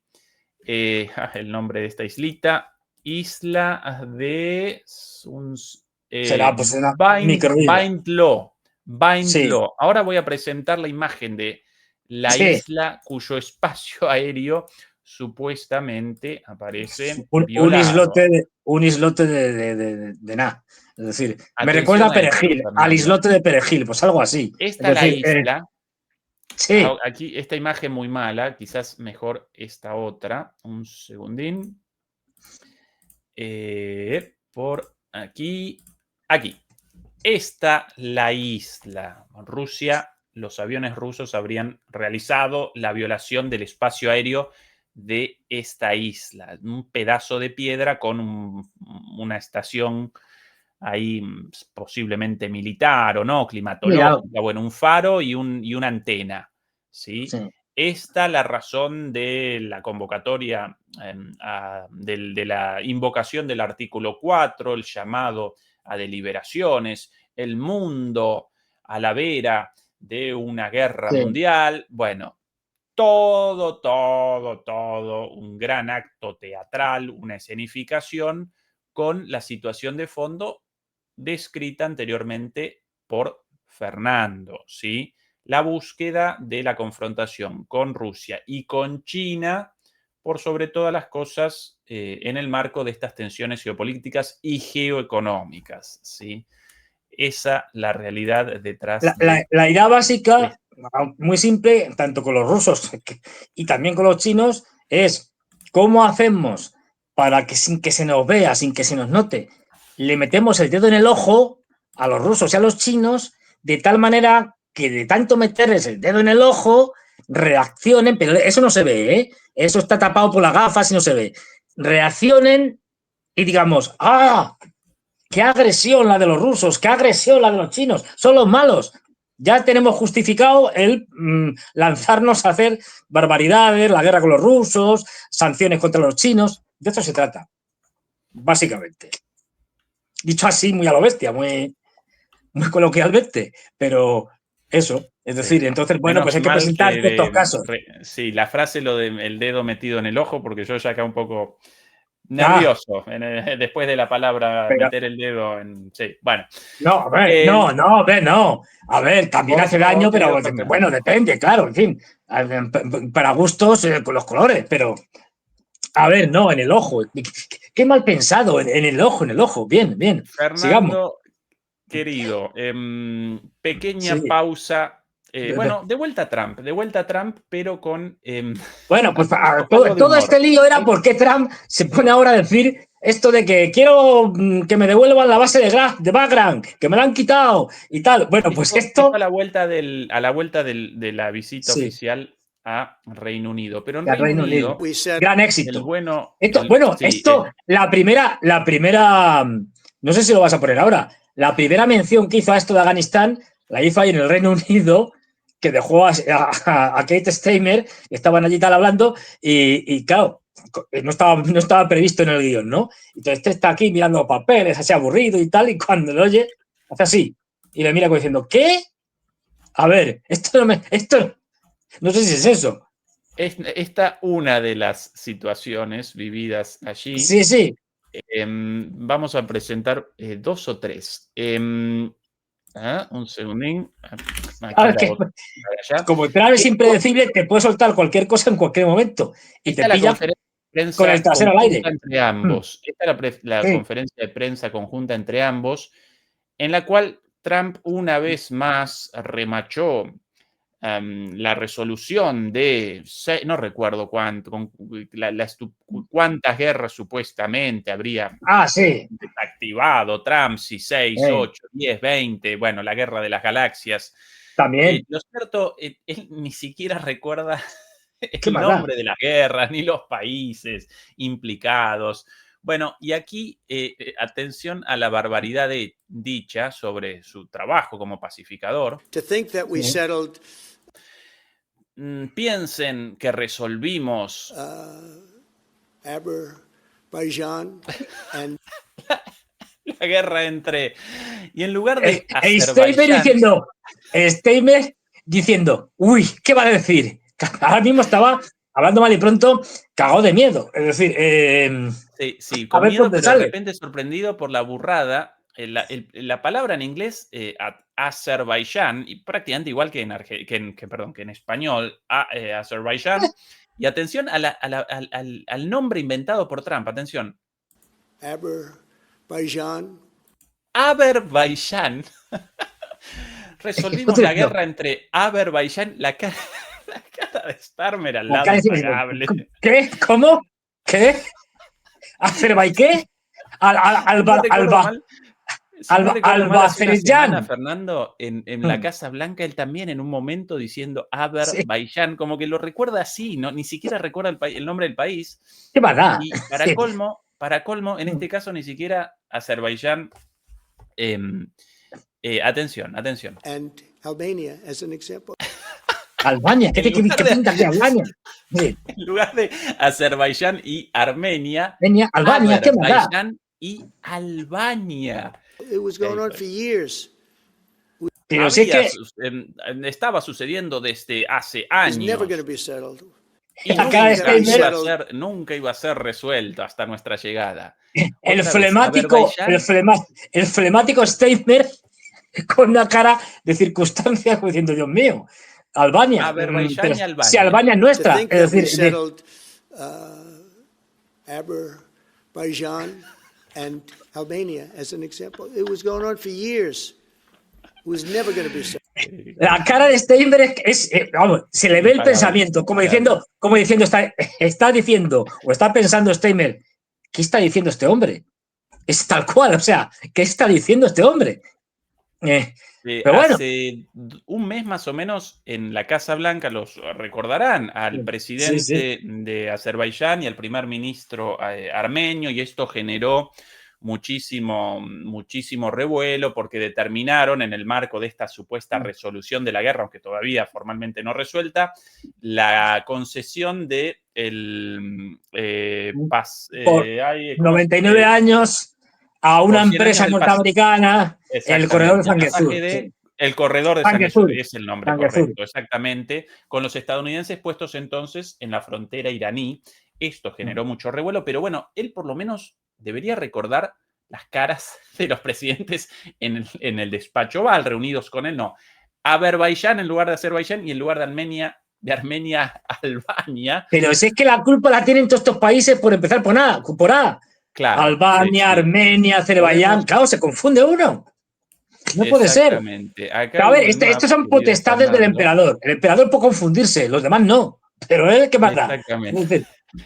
Nada. Azerbaiyán supuestamente en algún lugar por aquí, cercano a Azerbaiyán, Sí. Azerbaiyán. Azerbaiyán. El otro país, no Armenia, el del conflicto real, limítrofe, sino Albania. de aquí. Que donde está la mayor base de la OTAN, bueno, Estados Unidos. No No, está apareciendo el mapa. espérate, ahora, ¿está en Albania? No, está en Ahora Kosovo. sí. Pero bueno, son albaneses. Aquí Azerbaiyán. Y hay Albania. Aquí Azerbaiyán. Aquí Armenia. Y aquí Albania. Dios Pues tendría su gracia, un conflicto entre Albania y Azerbaiyán, a ver cómo lo hacen. A tanta distancia. Razón, ¿no? Sí, porque no sé. Difícil. No llegan. Difícil. Quiero decir, a ver, no va de coña. A ver, Azerbaiyán no tiene una aviación para llegar a Albania, y Albania menos. Barcos, nada. Si Azerbaiyán no tiene 4, pero en el Caspio, que es un lago en el fondo. Y los albaneses deben tener 3 chalupas. O sea, ¿cómo harían una guerra? Es que es casi imposible. Tendrían que ser ayudados por otros. Algún conflicto en Eurovisión, aunque no. Armenia participando en Eurovisión. Sí. También puede que sí, ¿no? Sí, seguramente. Sí. Bueno, y Azerbaiyán, yo lo he contado muchas veces. Azerbaiyán ganó una vez y a mí me contaron cómo ganó.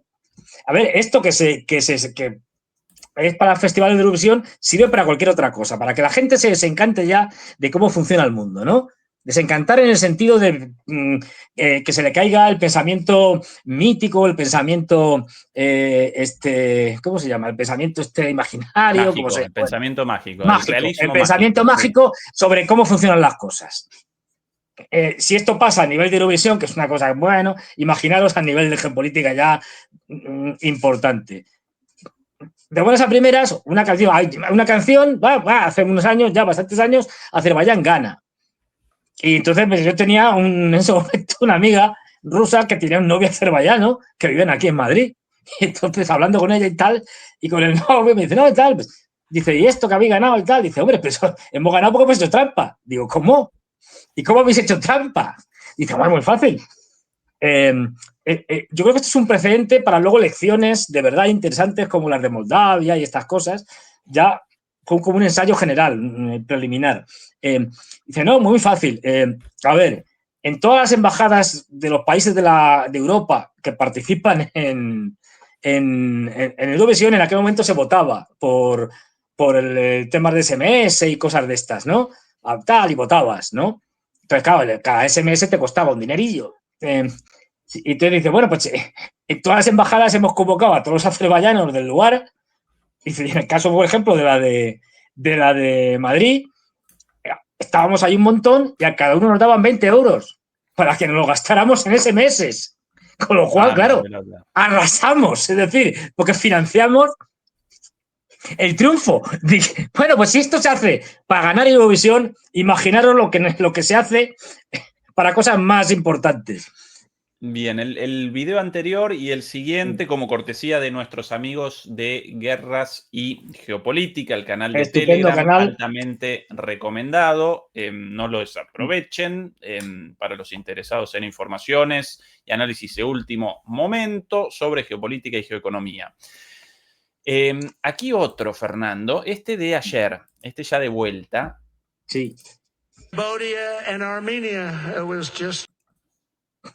Camboya y Armenia. Esa era una guerra, era a bad one, era una difícil, piensen eso. Otra guerra resuelta por Trump. Vamos a ver. Entonces, que nos quede claro. Albania. Camboya en Armenia. Como o sea, que Albania ha estado en guerra con Azerbaiyán y Camboya ha estado en guerra con Armenia. Bien. Vamos. Perfecto. Lo de Camboya y Armenia, eso sí que es excepcional, porque eso sí que están lejos. Eso ya. Vamos a una vez más nos va a ayudar el mapa. Una vez más nos va a ayudar. O sea, eso ya. Pero un mapa muy gordo. Es decir, aquí sé que estamos hablando de miles de kilómetros, pero de muchos miles. Además lo recuerda en toda oportunidad estas ¿qué más da Tailandia? Porque quiere el premio Nobel de la Paz, pero sin recordar siquiera los nombres de los países. Y encima sí, que le da igual. Confundiendo los países. Difícil, Donald, del premio Nobel. No, así. yo creo que es que le da igual, que es un pasota en esto. Y dice, ¿qué más me da? Aquí una vez más Armenia, sí. En guerra con Azerbaiyán. Ahora recordó al otro, ¿no? No Albania, sino Armenia. Ahora sí recordó a Armenia. Espérate que ahora el viaje es que no veas. Es decir, el viaje que tenemos que hacer hasta Camboya, tira. Mira dónde tenemos que ir. Ahí. Pero si es que tienes que ampliar, si es que está tan lejos uno del otro que no hay. Mamita. Amplía para que se vea. Si es que no hay manera. Es un viajecito, Fernando. Claro, o sea, son guerras imposibles, porque encima son países pequeños, o sea, y con poca capacidad militar y con unos ejércitos de birria. O sea, que son guerras imposibles, porque dime tú cómo lo haces. O sea, Estados Unidos, Rusia, China, la India, otros tantos tienen cierta capacidad bueno, ellos tienen mucha capacidad de proyección de fuerza, incluso varios países europeos pueden mandar aunque sea un par de fragatas allí a un sitio según a hacer idiota. Google Maps, pero es que esto es ni eso. Según Google Maps, en línea recta, ni siquiera, en línea recta perfecta, 6.500 kilómetros de distancia entre las fronteras de uno y otro. Bueno, cuestión de perspectiva, como siempre, ¿no? Claro, sí. Además, si añadimos diferentes dimensiones, ¿no? Entonces, pues claro, es decir, ya nos metemos en la física relativista y tal, y entonces ya el universo pasamos de la esto por hacer el tonto, es decir, de la física, digamos, de la geometría euclidiana a las geometrías de Riemann y cosas de estas, entonces sí, claro, se pueden hacer vías más cortas, ¿no? Para enlazar Armenia con Camboya, pero vamos, ya tienes que hacer física dura. Bueno, para mí, Fernando, el más de alguna manera racional, el más centrado en su lugar en todo esto, en realidad, el siguiente amigo, si me acompaña, la posición de un equino, un caballo, frente a toda esta estupidez y a esta locura, realmente presentó una postura por lo menos un poquito más coherente. Atención, más digna, efectivamente. Ahí pasando por delante de... lo vamos a presentar de nuevo. A ver, a cámara lenta. En cámara lenta. Por delante del rey Carlos, la reina Camila, Trump y Melania. Y ahí, levantando la colita y... No sé si se ve bien. Ahí hay momento... Ahí se ve. Ahí se ve la deposición. En cámara lenta. Importante deposición. Ahí, importante. Ahí pasa. Y el equino, efectivamente, 2 deposiciones. Una, a ver, lo ha hecho muy bien. Se ha declarado terrorista, se ha declarado como organización terrorista. Importante, nos hemos fijado primero en el equino. 2 deposiciones, una para Carlos, otra para Trump. ¿Qué hacen Carlos y Trump? Están mirando, pum, pum, pum, y cuando deponen, rápidamente gira la cabeza porque empiezan a oler. Trump intenta volver otra vez con la cabeza, ahora se verá, pero dice, uy, todavía huele mucho, me voy para el otro lado. Ahí, y rápidamente ves para el otro lado. Muchísimo coraje. Y Trump dice, uy, todavía huele mucho, y se vuelve otra vez a mirar para el lado contrario. En fin, esto podemos decir que esta ha sido la gran mierda de Inglaterra o de Reino Unido de estos días. A ver, entiéndase, por lo del caballo, es decir, pero bien, es decir, yo creo que es muy representativo de lo que es Europa y lo que hacen los europeos constantemente, grandes deposiciones, para no decir, pero vamos, sí, esto se ve, en fin. Por aquí, Fernando. Ni los caballos toman en serio ya a Trump y a Carlitos III. No, y a propósito de payasos poco tomables en serio, o nada tomables en serio, aquí el presidente de mi querido país. Dios mío, ¿qué ha hecho ahora? el ¿Qué es lo último? impresentable de Milei, traspié en traspié. Argentina al Por borde eso de... quiero decirles a todos los argentinos, Atención. más allá del éxito que haya tenido nuestra gestión en corregir el descalabro de décadas, entendemos que muchos aún no lo perciban en su realidad material. Quisiera destacar que, por cómo fue configurado el plan de gobierno, los años más duros de afrontar fueron los primeros. Y por eso podemos afirmar, como hemos hecho en tantas otras veces, y pese a las turbulencias coyunturales, que lo peor ya pasó. Bueno, lo peor ya pasó, según este esperpento, este payaso, después de las manifestaciones masivas, como así también los vetos, en realidad, la cancelación de sus vetos a leyes como la ley de emergencia pediátrica, Fernando. ¿Cómo puede un presidente Ley de determinar el emergencia, a ver, veto? explícame, ley de Claro, emergencia pediátrica. ¿Eso qué básicamente, es? una ley, este señor determinó la interrupción del financiamiento del Hospital Garraham, el hospital pediátrico más importante, y el Parlamento, el Congreso, respondió con una ley de emergencia pediátrica acompañada por todos los sectores, prácticamente, excepto por los parlamentarios, por los congresistas alineados con este señor, para reactivar el financiamiento del Hospital Garraham, el más importante Sí, ¿cómo? hospital pediátrico, atendiendo a niños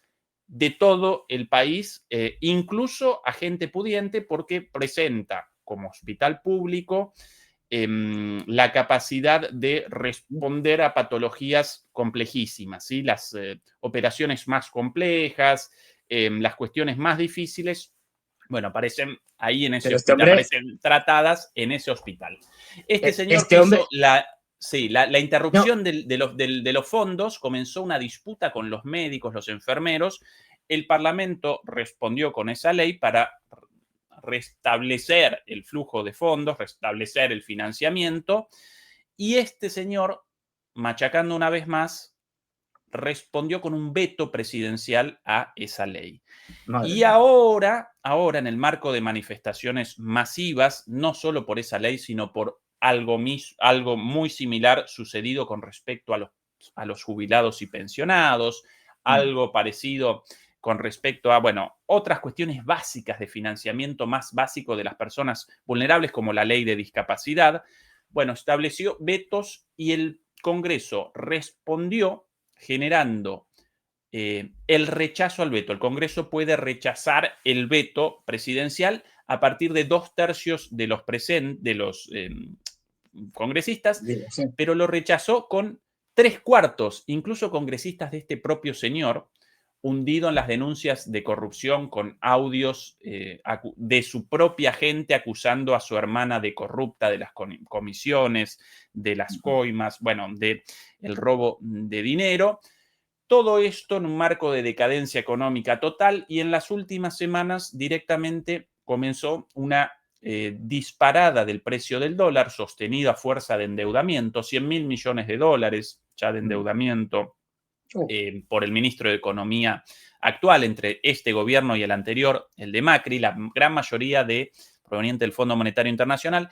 A pesar de todos esos dólares, no pueden, con el mantenimiento del precio del dólar al nivel actual, muy bajo, por eso Argentina ahora carísima, más cara que Europa incluso, y comenzó una corrida contra el dólar. En los últimos días ya despacharon 1.000 millones de dólares con el intento de la venta de dólares para el mantenimiento del valor del peso, y a pesar de eso el peso aparece subiendo a muchísima velocidad por encima de las bandas cambiarias, y según muchos trascendidos, este próximo lunes directamente, esto en los últimos 2 días de la semana pasada con actividad bancaria, jueves y viernes, este lunes podría comenzar una corrida bancaria contra el dólar, naturalmente.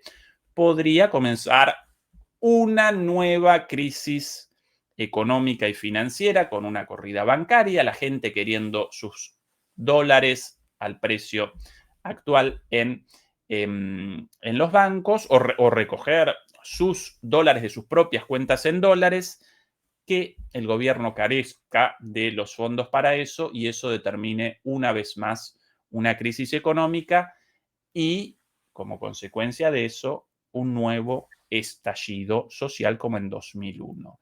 Esa es la situación en Argentina y el payaso de Milei diciendo lo peor ya pasó, Ya ha pasado. lo peor ya pasó. Lo peor ya pasó, sí, sí. En el medio, él ahora de viaje hacia Estados Unidos. Su gran Por si éxito, acaso. sí, Por si la acaso lo del obtención lunes. para la cumbre quizás no pueda por la explosión anterior. Para la cumbre, perdón, para la Asamblea General de las Naciones Unidas, su gran victoria, aparentemente Trump convalidó el pedido por enésima oportunidad de una reunión bilateral, lo despachará rapidito en 5 minutos, y en esa reunión aparentemente va a presentar el pedido de 20.000 o 30.000 millones de dólares adicionales. Todo esto de deuda iba generando intereses y una situación cada vez peor, pero como manotazo de ahogado, como salvavidas, como ley de último recurso, podrá Trump responder que sí o que no. No ayudará mucho porque el modelo económico colapsa, zozobra. Esta es la situación, todo encaminado hacia una nueva crisis como la del 2001, como el argentinazo. Una vez más en la historia argentina, el fuego sagrado, purificador de la rebelión popular, determinará el inicio de un nuevo tiempo histórico. Lamentablemente, las rebeliones populares presentan un alto costo en cuanto a vidas humanas de nuestros compatriotas, la de 2001 con casi 40 muertos, pero bueno, es en mi querido país el precio de la desmemoria, cuando nosotros no recordamos las consecuencias del neoliberalismo extremo, lo mismo si de Menem, Macri, de la Rúa o en este caso el payaso de Milei, y comenzamos el camino hacia la autodestrucción hasta la explosión. Generarán posteriormente, con suerte, comenzará la reconstrucción difícil, como todas las últimas reconstrucciones de mi país, pero esta es la situación actual, de camino hacia la crisis económica, una corrida cambiaria y la debacle, ¿sí? Quería presentarlo sobre el final, Fernando, porque últimamente establecemos el foco en las grandes cuestiones geopolíticas de las potencias. Quería un poquito también sobre mi querida. No, bueno, pero un estallido de ese calibre en Argentina supondría una convulsión en toda Latinoamérica y a nivel mundial. No olvidemos que los chinos tienen muchos intereses, por ejemplo, en Argentina. Es decir, que no es cosa pequeña. Sí, aunque este señor apenas llegado al gobierno por su radicalismo ideológico, determinó que no quería más relación con los chinos, de ningún modo, solo con Estados Unidos. Ahora hace poquito presentaba el otro día como un logro una suerte de acuerdo comercial prioritario. No, en realidad ni siquiera acuerdo comercial, sino supuestamente menores aranceles para las exportaciones argentinas a Estados Unidos. En realidad, primero que falso, y en segundo lugar, el intercambio comercial entre Argentina y Estados Unidos representa una parte infinitesimal con respecto al intercambio comercial con Brasil, Mercosur, y con China. Sí, bueno, entonces apenas llegado, con bombos y platillos, vociferó, vamos a abandonar a los comunistas chinos, hasta que los propios empresarios argentinos lo llamaron, Javiercito querido, China representa uno de nuestros dos principales socios comerciales, el principal destino de nuestras exportaciones agrícolas, de la soja básicamente, Estados Unidos no. Muchas obras también comprometidas, muchas obras de infraestructura, de miles de millones de dólares de los chinos en Argentina. Rectifica un poquito, porque entonces si no vas a generar un desastre para nuestros bolsillos, a nosotros, los grandes empresarios. Y entonces reacomodó al final, bueno, en el último viaje por Asia, supuestamente aparecía sorprendido por, no, pero los chinos comunistas están realizando avances económicos notables. Bueno, así de lacra, de impresentable, de payaso nuestro presidente. A veces, bueno, recordarás las imágenes de él caminando cagado directamente, como Sí, presenta literal, no estamos problemas hablando metafóricamente, no. psicológicos. Sí, Sí. él con trastornos psicológicos. Esto no lo presento como algo denigrante o No, a mí lo que me negativo, parece. simplemente como descripción de su Claro, situación y de su como este hombre, vulnerabilidad. es decir, este hombre no está en condiciones de desempeñar este cargo. Efectivamente. Posiblemente ninguno, pero vamos. Por eso varias veces él con ataques de pánico, varias veces también caminando como con caca en la cola, hecho caca, así de triste la situación. Por eso con esto no realizo una broma, porque es una situación horrible, pero Sí. no aparece en las condiciones psicológicas propias o necesarias para el ejercicio del poder en la Argentina, y por eso lo acompaña a todos lados su hermana, ahora acusadísima de corrupción, porque ella es la enfermera, básicamente, de él, cuando él con estas situaciones, ¿sí? Y la medium, ¿no? Esa es la que hace de medium. Obviamente también, obviamente. También. Fernando. Pero es directamente ella es la que le conecta con el perro muerto. Efectivamente. Los famosos vale. perros clonados. Bueno, querido Fernando, recorrimos una buena parte de la geopolítica global. ¿Algo en el tintero de tu parte, querido Fernando? No. Lo único, vamos a seguir viendo esta semana que empieza, o que ya ha empezado, vamos a seguir viendo por dónde va Trump con lo de Bagram, si se le olvida o la cosa va a mayores. Porque si la cosa va a mayores, es un nuevo frente que nos abre. Ya vamos, le faltan pocos por abrir. El penúltimo, Venezuela, ahora ya venga, vamos a este central también. Bueno, vamos a ver. Habrá que estar atentos. Querido Fernando, un placer como siempre. En un ratito, o ya en unos minutitos, comienza Santiago Martínez su transmisión en nuestro canal hermano de MP Geopolítica, con retransmisión aquí en Demoliendo Mitos de la Política. Como siempre, un placer la charla. Nosotros de vuelta por aquí el miércoles. ¿Verdad? Así es. Venga. Demoledores y demoledoras, un abrazo. A quienes todavía no nos acompañaron con el like, por favor recuerden eso. Y hasta prontito. Chau, chau. Hasta luego.